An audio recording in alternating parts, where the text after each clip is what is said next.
Si tienes viviendas en Cataluña, para. Antes de firmar cualquier contrato, antes de comprar, antes de vender, escucha esto, porque en menos de 3 años, Cataluña ha aprobado 5 normas distintas que afectan directamente a quien tiene patrimonio inmobiliario ahí.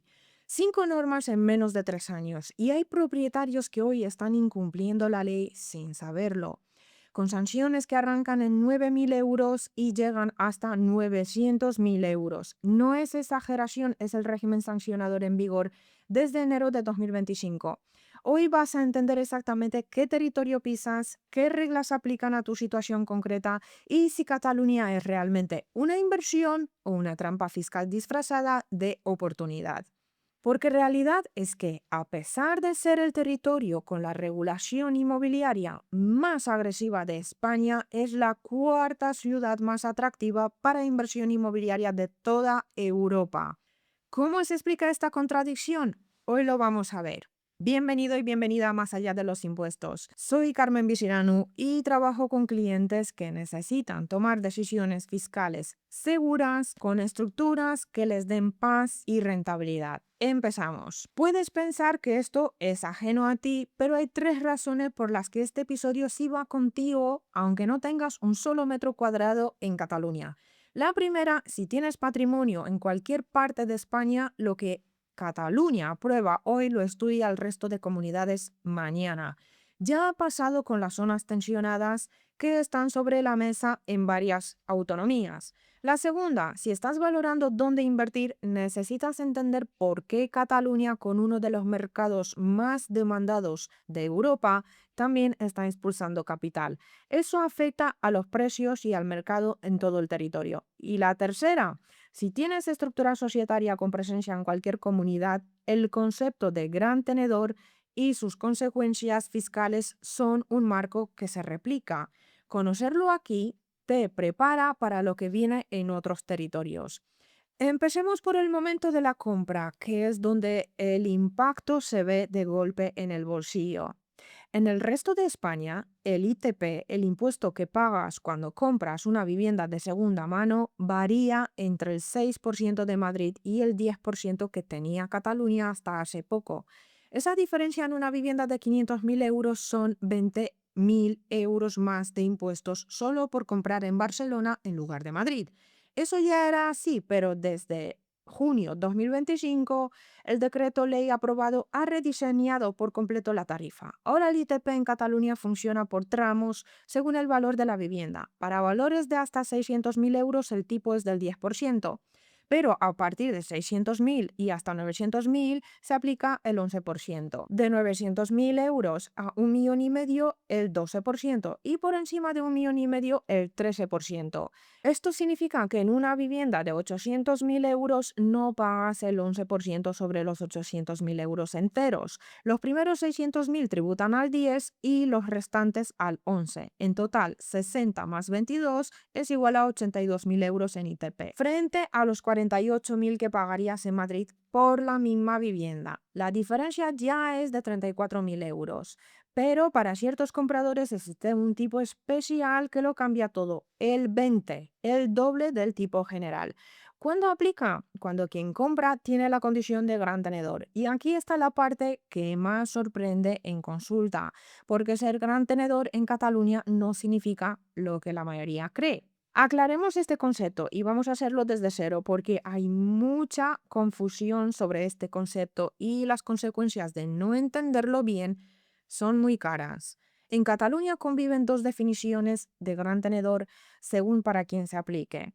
Una a efectos fiscales, que sería el ITP del 20%, y otra a efectos de las obligaciones de vivienda, como la contención de rentas o el derecho de la administración a comprarte la vivienda antes que nadie. A efectos fiscales, eres gran tenedor si tienes más de 10 viviendas de uso residencial situadas en Cataluña o si la superficie total construida de uso residencial de tus viviendas en Cataluña supera los 1.500 metros cuadrados. Solo cuentan las viviendas en Cataluña, no las de Madrid, no las de Valencia, no las de fuera de España. A efectos de las obligaciones de vivienda, si tus viviendas están en zona tensionada, basta con tener 5 o más viviendas dentro de la misma zona tensionada declarada. Y en Cataluña hay 271 municipios declarados zona tensionada. Barcelona, con toda su área metropolitana, Girona, Tarragona, Sabadell, Terrassa, Badalona, Mataró, más del 90% de la población catalana vive en un municipio tensionado. Ahora, la parte de los metros cuadrados, que es donde más confusión veo. El criterio de los 1.500 metros cuadrados no solo aplica cuando tienes el 100% de cada vivienda. Si tienes participaciones parciales en varios pisos, se suman de forma proporcional. Un ejemplo sencillo, tienes el 50% de 6 pisos de 200 metros cuadrados cada uno. Tu parte de cada piso son 100 metros. En total, 600 metros cuadrados. No llegas a 1.500, no eres gran tenedor por superficie. Ahora, imagina que tienes el 50% en 10 pisos de 350 metros cuadrados cada uno. Tu parte son 175 metros por piso. En total, 1.750 metros cuadrados. En este caso sí que eres gran tenedor por superficie, aunque nunca hayas tenido el 100% de ningún piso. Eso le puede ocurrir a alguien con una cartera bien diversificada con participaciones del 50% compradas junto a un socio, sin que lo haya calculado nunca. Y para el criterio numérico en zona tensionada, el informe oficial lo aclara. No se cuenta cada piso como una unidad entera por tener más del 50%. Se suman los porcentajes de titularidad hasta llegar al equivalente de 5 pisos completos, es decir, al 500% de titularidad acumulada. Si tienes el 60% de 4 pisos en la misma zona tensionada, 60% multiplicado por 4 es igual a 240. No llegas a 500%. No eres gran tenedor por número. Pero si tienes el 60% de 9 pisos en la misma zona, el total sería 540%. Sí eres gran tenedor. Hay un matiz más sobre la vivienda habitual que ilustra perfectamente la inseguridad jurídica de este territorio. A efectos fiscales, es decir, cuando se aplica el ITP del 20%, tu vivienda habitual no computa para ser considerado gran tenedor. A efectos de las obligaciones de vivienda, es decir, para la contención de rentas, el derecho de compra preferente de la administración, tu vivienda habitual sí computa, porque la norma no la excluye expresamente. La misma persona, el mismo piso, el mismo día, gran tenedor para unas cosas y no gran tenedor para otras. El propio informe oficial reconoce esta diferencia y la justifica en que cada norma sectorial tiene su propia finalidad. Correcto jurídicamente, enormemente complicado de gestionar para quien tiene que cumplir con ambas a la vez. Antes de seguir, suscríbete, porque la mayoría descubre que lleva tiempo gestionando su patrimonio con una clasificación incorrecta justo después de escuchar contenido como este. Seguimos. Aquí viene algo que muchos clientes con estructuras societarias no han analizado. La pregunta que surge con frecuencia es si distribuyo mis viviendas entre varias sociedades, ¿cada una cuenta por separado? La respuesta, según el informe oficial de la Generalitat de marzo de 2026, es que sí. Cada sociedad es una persona jurídica independiente con su propio patrimonio. Si tienes dos sociedades con 3 pisos cada una en zona tensionada, ninguna de las dos es gran tenedor individualmente. El socio único que está detrás tampoco es gran tenedor por ese hecho, porque el patrimonio de la sociedad no es el patrimonio del socio. Eso es lo que dice la norma hoy. Pero hay una cuestión que el mismo informe deja deliberadamente sin resolver. ¿Qué ocurre cuando varias sociedades sin vínculo mercantil formal comparten administradores o socios comunes y acumulan en conjunto un parque de viviendas significativo? El informe no analiza este supuesto. En un entorno normativo que lleva 3 años cambiando a velocidad de decreto ley, es el tipo de cuestión que conviene tener bien analizada antes de que alguien la plantee. Lo que sí está claro es esto: el régimen de obligaciones se aplica entidad por entidad, y lo que también está claro es que el incumplimiento, sea por desconocimiento de quien es gran tenedor, sea por no registrarse, sea por no informar correctamente en los contratos, tiene un régimen sancionador que no deja margen para el error. Veamos ahora cuáles serían las obligaciones por ser gran tenedor. Ser gran tenedor en Cataluña no termina solo con pagar más en comprar. Es un régimen de obligaciones continuas que afecta a cómo gestionas tus contratos mes a mes. La primera obligación es registrarte como gran tenedor en la Agencia del Habitatge de Cataluña desde el momento en que cumples los requisitos. No es optativo, no hacerlo puede suponer multas de hasta 90.000 euros e inhabilitación para participar en promociones de vivienda protegida. La segunda y la que mayor impacto económico tiene. Si eres gran tenedor y alquilas en zona tensionada, la renta de tu contrato no puede superar el índice de referencia de precios de alquiler estatal. Y si el contrato anterior de esa vivienda estaba por debajo de ese índice, aplicas el menor de los dos. Siempre manda el importe más restrictivo. Ejemplo concreto. Tienes un piso en el Eixample de Barcelona. El último contrato era de 1.200 euros al mes. El índice de referencia marca un máximo de 1.050 euros. Como eres gran tenedor, tu renta máxima es 1.050 euros. Si el índice marca 1.400, pero el contrato anterior era de 1.200, tu máximo sería 1.200. Un pequeño propietario en esa misma situación puede usar el contrato anterior como referencia sin que el índice lo limite necesariamente. La diferencia entre ser gran tenedor o no puede ser en casos reales de hasta 150 a 300 euros al mes por piso. Con una cartera de 10 viviendas hablamos de hasta 36.000 euros anuales de diferencia en ingresos. La tercera obligación entró en vigor en enero de 2025 con el decreto ley. En todos los anuncios y contratos de viviendas en zona tensionada tienes que hacer constar el precio de la última renta de los últimos 5 años, el precio del índice de referencia y, si eres gran tenedor, tu condición de gran tenedor. Todo eso visible en el contrato y en el anuncio. No incluirlo es una infracción grave. Multa de entre 9.001 euros y 90.000 euros. Cobrar más de un 30% por encima del índice es infracción muy grave. Multa de entre 90.001 euros y 900.000 euros. La cuarta, si un inquilino en situación de vulnerabilidad solicita una prórroga extraordinaria al terminar su contrato, como gran tenedor estás obligado a aceptarla. Puede pedir hasta 3 años más de año en año. Y la quinta, si como persona jurídica gran tenedora quieres vender una vivienda en zona tensionada, la Generalitat tiene derecho preferente de compra antes que cualquier otro comprador.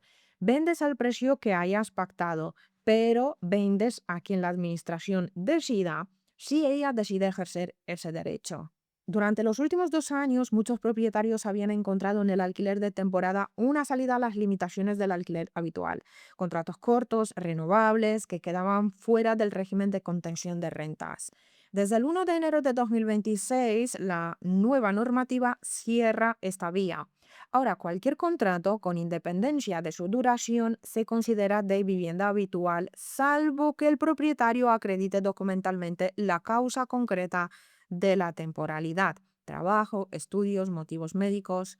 Sin documento que lo justifique, el contrato tiene los mismos límites de renta que un alquiler permanente. El alquiler por habitaciones también ha quedado regulado. La suma de todas las rentas de las habitaciones de una vivienda en zona tensionada no puede superar la renta máxima de esa vivienda como conjunto. Da igual que sean 5 contratos distintos con 5 personas distintas. El techo total es el mismo que si alquilaras la vivienda entera. Entonces, ¿es una inversión real o un atraco fiscal? La respuesta depende de una sola cosa: ¿quién eres cuando entras? Si entras como gran tenedor, Cataluña es un problema. Pagas el doble de impuesto al comprar, cobras menos que el mercado al alquilar, tienes la administración con derecho de compra preferente sobre tus activos y un régimen sancionador que no perdona errores administrativos.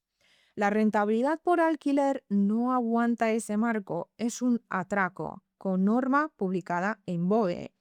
Si entras bien estructurado y no cruzas ese umbral, la foto cambia por completo, porque Barcelona es hoy la cuarta ciudad más atractiva para inversión inmobiliaria de toda Europa, según informes de profesionales del sector, por delante de Berlín, de Ámsterdam, de Milán. Y el precio del metro cuadrado sigue muy por debajo de Londres o París, con una demanda que no cede y una escasez de oferta estructural que no tiene solución a corto plazo.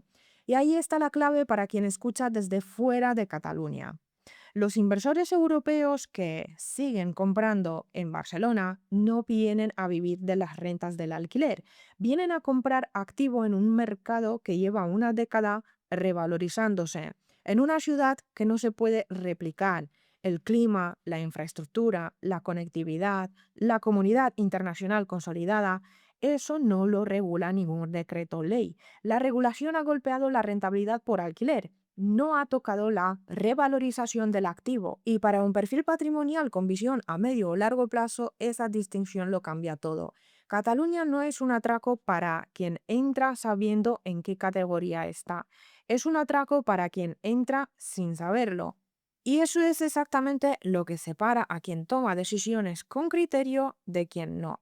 La claridad es saber qué normativa aplica a tu situación concreta, si eres o no gran tenedor, a qué efectos, en qué municipios, con qué estructura. Sin esa claridad, cualquier número que hagas sobre la rentabilidad está construido sobre un dato que no has calculado. La estructura es tener un sistema que te permita operar sin sobresaltos. El crecimiento es lo que ocurre cuando la estructura está bien diseñada y las decisiones se toman antes de ejecutar.